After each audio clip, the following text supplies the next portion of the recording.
संसद के मॉनसून सत्र के बीच एक मुलाकात ने राजनीतिक गलियारों में नई चर्चा छेड़ दी है। अब सवाल उठ रहे हैं कि क्या विपक्ष की एकजुटता में दरार पड़ रही है और क्या शरद पवार एक बार फिर अपनी पुरानी राजनीतिक शैली के जरिए सभी विकल्प खुले रखना चाहते हैं। नमस्कार, आप देख रहे हैं न्यूज़ 18 का डिजिटल प्लेटफॉर्म और मैं हूं आपके साथ जागृति खंतवाल।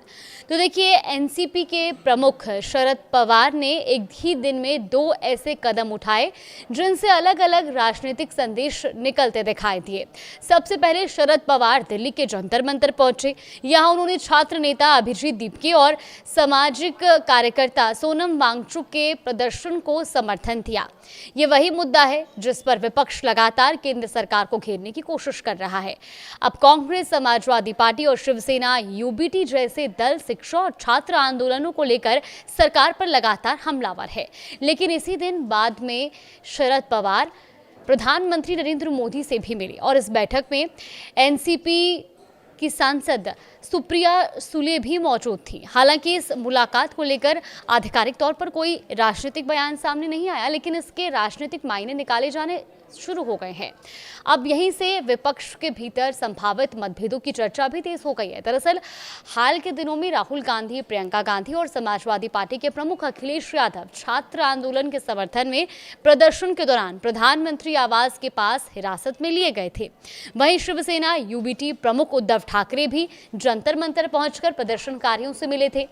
ऐसे माहौल में जब विपक्ष सरकार के खिलाफ साझा रणनीति बनाने की कोशिश कर रहा है, उसी समय शरद पवार का प्रधानमंत्री से मिलना कई सवाल खड़े कर रहा है। अब चर्चा इस बात की भी है कि संसद के आगामी मॉनसून सत्र में प्रस्तावित डिलिमिटेशन यानी कि परिसीमन बिल को लेकर एनसीपी शरद पवार गुट केंद्र सरकार के रुख का समर्थन कर सकती है। हालांकि अभी इसकी आधिकारिक पुष्टि नहीं हुई है, लेकिन राजनीतिक चर्चाओं में ऐसी अटकलें लगाई जा रही हैं।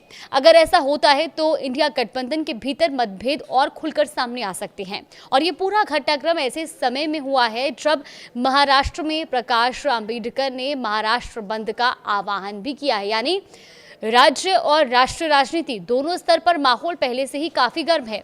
अब सवाल यह है कि आखिर शरद पवार की रणनीति क्या हो सकती है। देखिए, राजनीतिक विश्लेषकों के मुताबिक इसके पीछे 3 बड़े कारण माने जा रहे हैं। पहला, शरद पवार लंबे समय से ऐसे नेता रहे हैं जो सत्ता पक्ष और विपक्ष दोनों के साथ संवाद बनाए रखते हैं।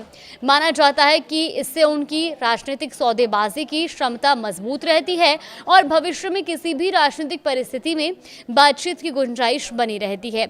दूसरा कारण महाराष्ट्र की राजनीति और राज्य के हितों से जुड़ा माना जा रहा है।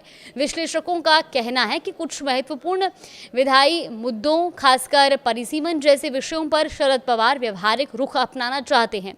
उनका मकसद राज्य के संसदीय प्रतिनिधित्व और क्षेत्रीय हितों को ध्यान में रखना भी हो सकता है।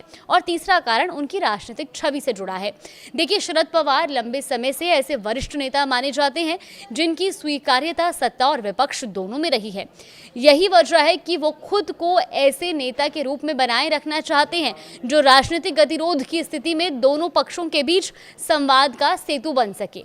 हालांकि ये भी ध्यान रखना जरूरी है कि प्रधानमंत्री नरेंद्र मोदी और शरद पवार की मुलाकात को लेकर किसी भी पक्ष की ओर से कोई आधिकारिक राजनीतिक वजह नहीं बताई गई। इसीलिए इस मुलाकात को लेकर जो चर्चाएं चल रही हैं वो फिलहाल राजनीतिक अटकलों और विश्लेषणों पर आधारित हैं। लेकिन इतना जरूर है कि इस घटनाक्रम ने मॉनसून सत्र से पहले विपक्ष की एकजुटता को लेकर नई बहस भी छेड़ दी है।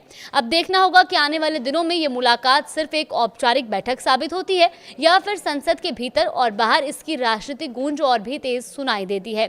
फिलहाल राजनीति में संदेश उतना ही महत्वपूर्ण होता है जितना फैसला, और शरद पवार के एक दिन के 2 अलग अलग राजनीतिक संदेशों ने विपक्ष की बेचैनी जरूर बढ़ा दी है। आप इस पूरे घटनाक्रम को किस तरह से देखते हैं, हमें कमेंट बॉक्स में अपनी राय जरूर दीजिएगा।